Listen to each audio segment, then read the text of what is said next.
welcome back to my YouTube channel. Tonight I am talking about multiphonics. They are fun things on saxophone, and it's kind of an imperative that your saxophone's in good working order. You've taken it to the repairman recently, because if your saxophone is leaking, it can be a little bit difficult to make some of these sounds. Or if you're just experienced with multiphonics in general, you might be able to play past that. But when you're first starting out, I highly recommend that your saxophone is in working order. I like multiphonics because they are some really great sound effects that can create a lot of tension and drama in your playing. So you'll hear players like John Coltrane and Michael Brecker use multiphonics quite a bit. Some dust. It takes quite a bit of practice to get them to pop out perfectly every time, and when you hear me demonstrate some of these, I won't be perfect at everything. I'm still working on this on this saxophone with this mouthpiece. You know, like in this reed, every piece of gear affects how your multiphonics sound.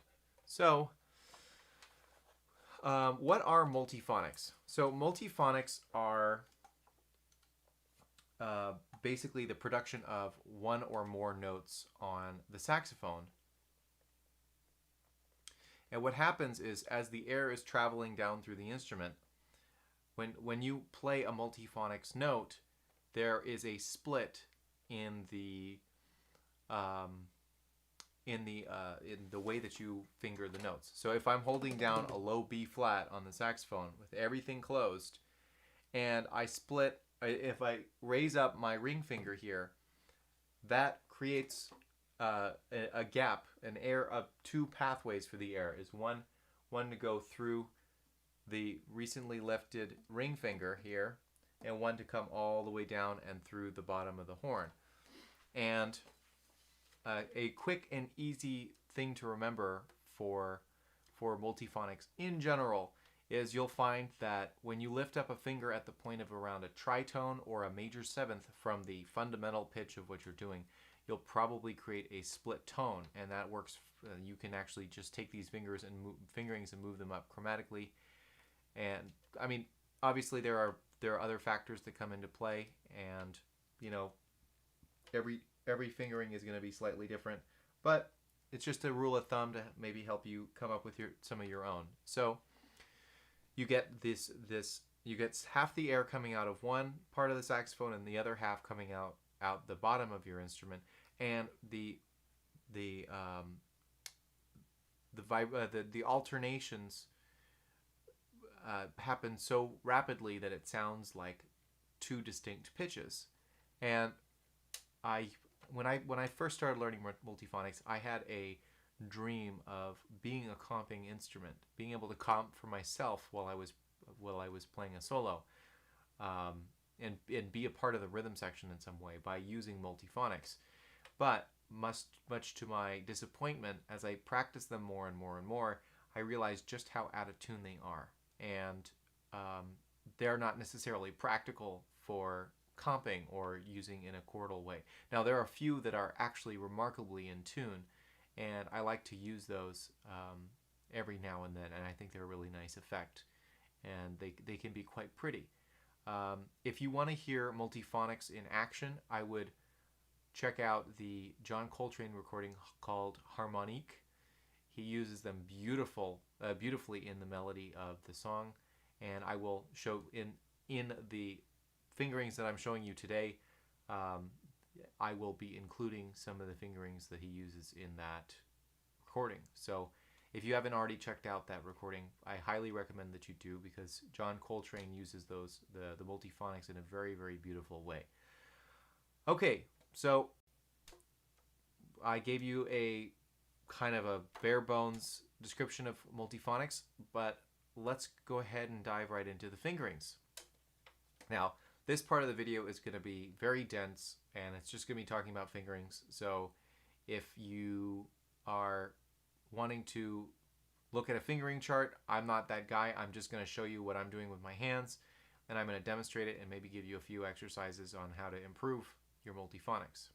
So let's start with fingering a low B flat. All the fingers down, and then we're going to lift up our left ring finger.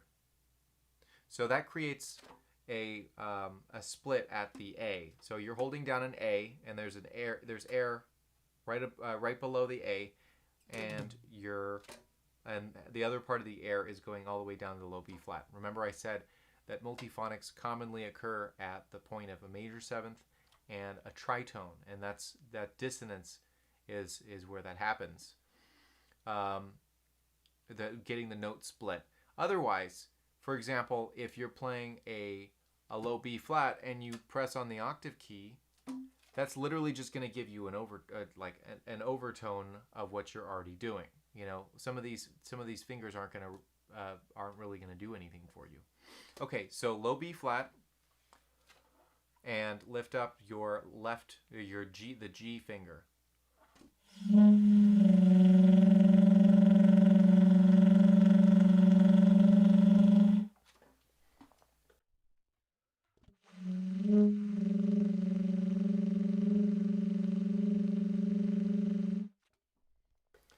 Now, I think the best way to work on these is by playing and isolating the upper and the lower part of the multiphonics. Sometimes you'll have several different layers in it. You might have 3, maybe even 4 notes in a multiphonic. But I'll demonstrate really quick. I'll play the lower, and then I'll play the upper, and then I'll play them both together.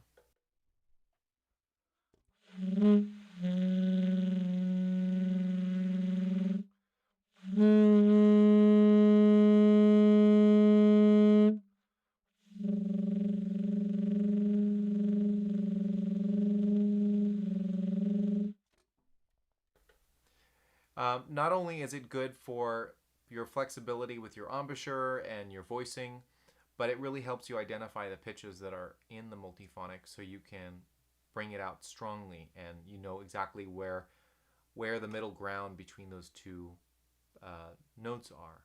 You know, it's really a balancing act, because sometimes it's going to want to pull one way or the other way, and you have to be able to hit it dead on, just boom. Okay, moving along, I'm going to just go up a half step.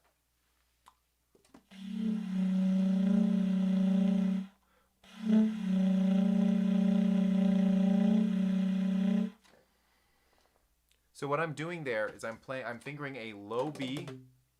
So we're just a half step above where we were before, but I'm lifting my middle finger here. That's a fun sound. And what you get are, it sounds closer to a minor third than the previous one.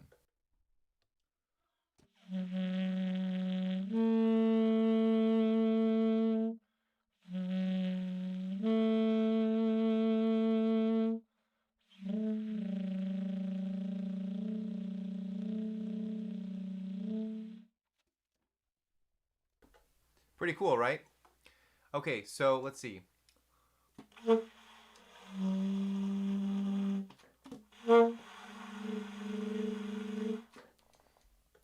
this next one is a little trickier. I don't know. This one's I kind of made up. This one I didn't find anywhere.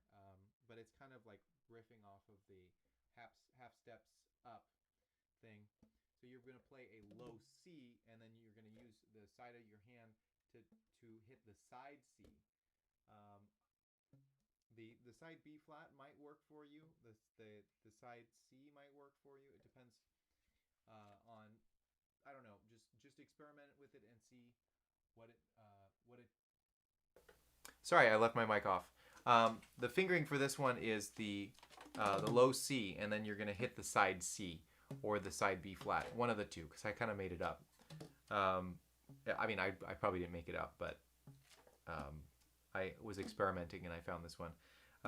Side C seems to work better for me, but you also want to try the side B flat and see how that sounds. I'm going to start with the side C.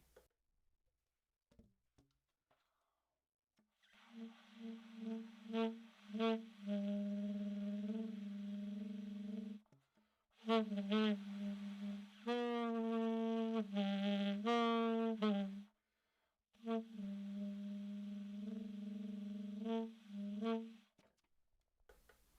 you can hear how that one's kind of more unstable than the previous two. Now I'm going to try the same low C but with the side B flat and see if I can get anything at all.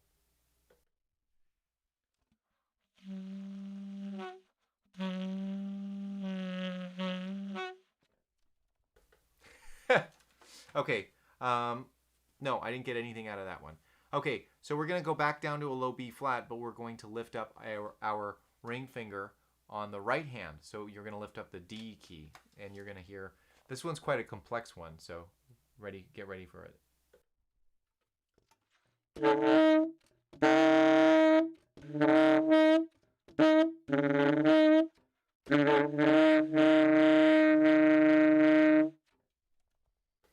So it has a lot of different pitches going on here. So I'm going to do my best to isolate these.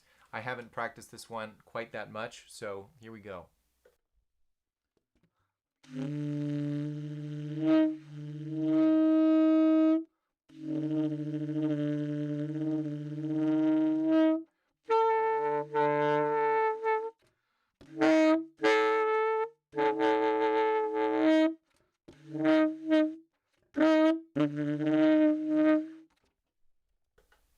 Well, I hate to say this, but you hear the potential of what's there.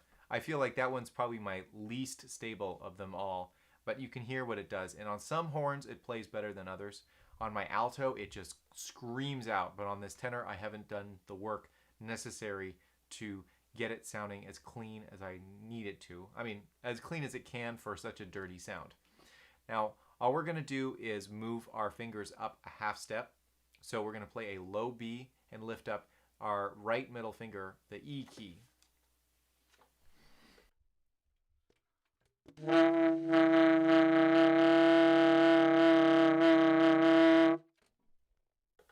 You hear how much more stable that one is?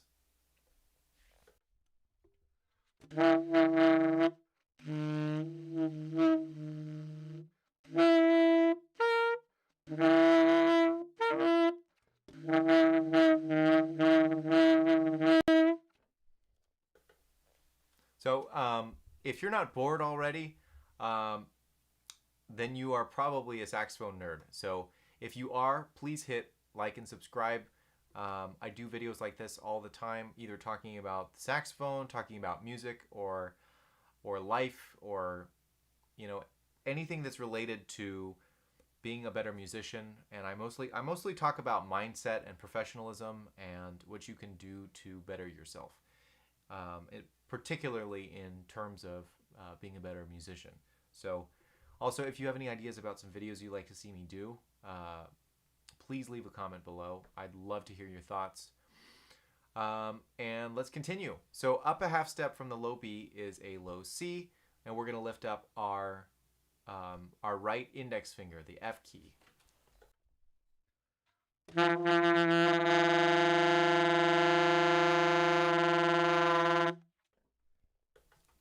Now, for me, you may experience this. Sometimes I have to like grip the reed just a little bit harder, like muscle into it a little bit. I mean, I'm sure that there's a way to do it without that, but sometimes I feel like I have to coax out some of the partials with a little bit of lipping. So I'm just gonna continue on through these, and so with the index finger lifted, we can also finger a low B flat with our right index finger lifted.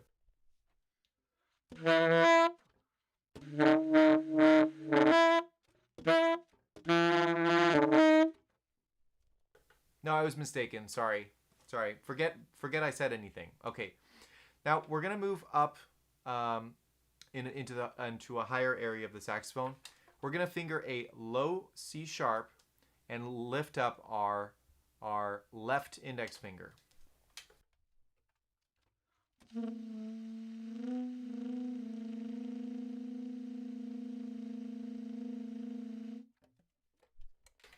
I hear these called more like whisper tones because they're not fully present. they require almost like a subtone approach to them. But you can hear what's very, very close, or if not completely, a whole step.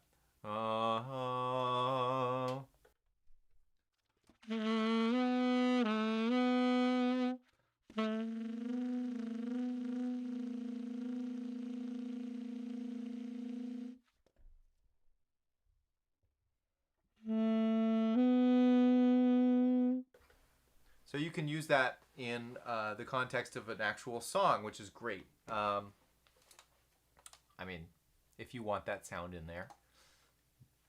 Um, like you could do it on something like what is it? I'll Remember April.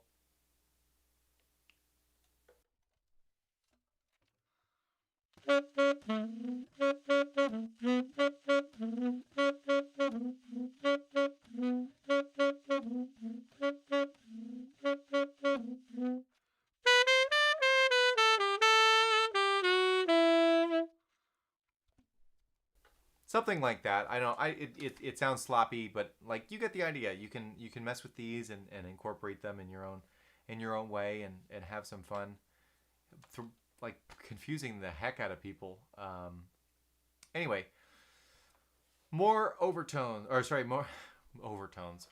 I've already talked about that before. Silly. Okay, so let's move on to another set. So we're gonna move on to a different, along the lines of these whisper tones. We're gonna mess with the kind of the middle register of these multiphonics.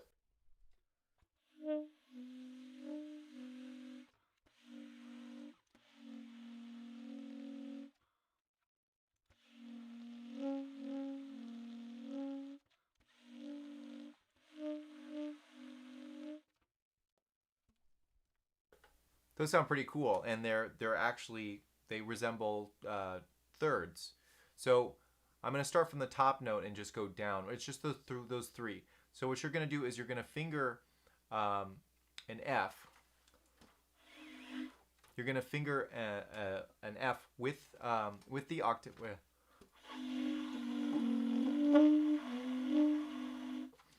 You're going to finger an F without the octave key, and then while you're doing it, you're going to kind of slip your hand down, and you're going to open just this one key, the F, the big boy here, and that'll give you the split that you need.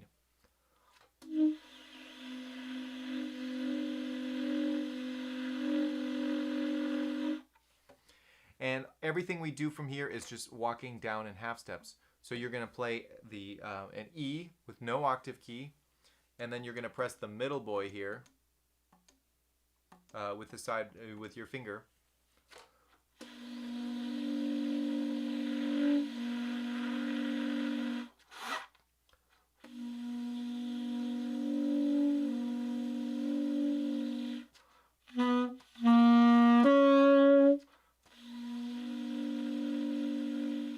It's not perfectly in tune.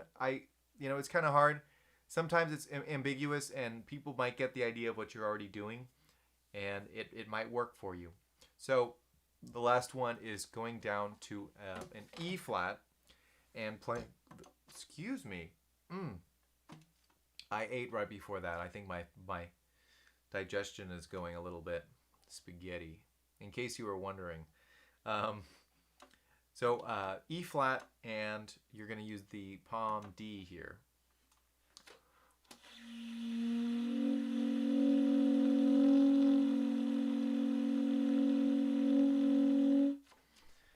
Now, I think that was really nice and in tune.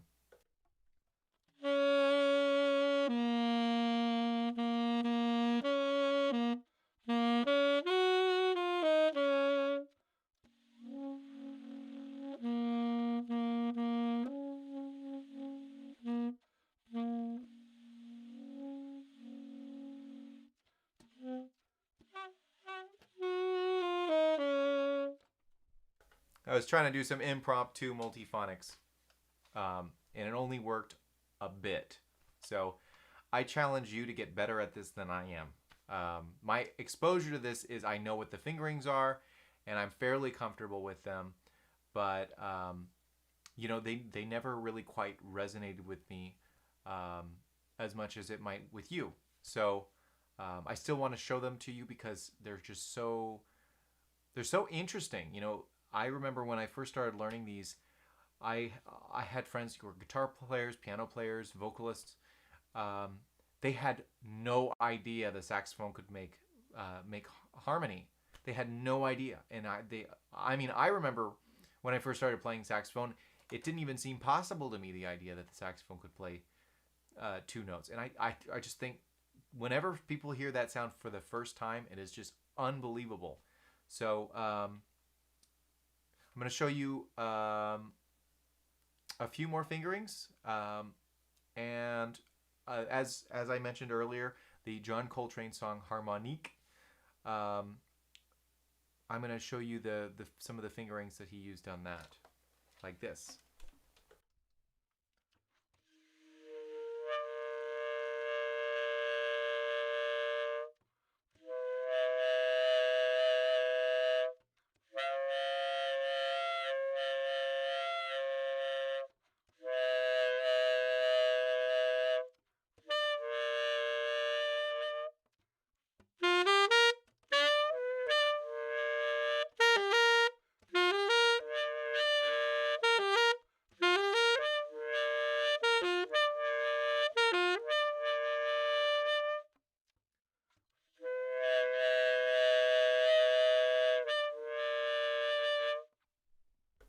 It legitimately sounds like a cadence there. So it's actually quite simple. So you're going to play an A, 1 and 2, plus the octave key, and then you're going to press the side E here. So you're gonna get two notes out of it.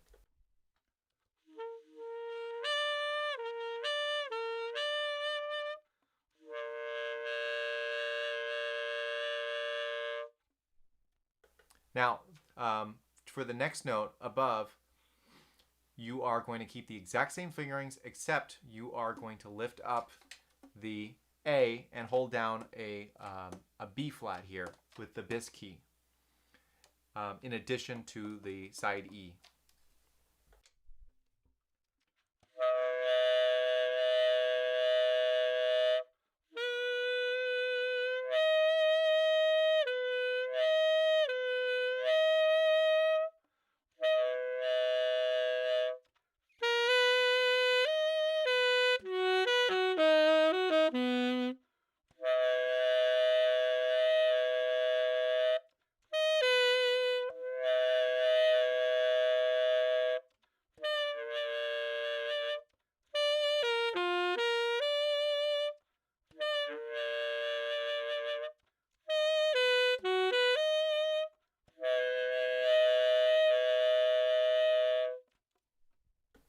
And then there's one more, and it's just playing the B with the octave key, and then you're going to use your finger down here to press open the side F here.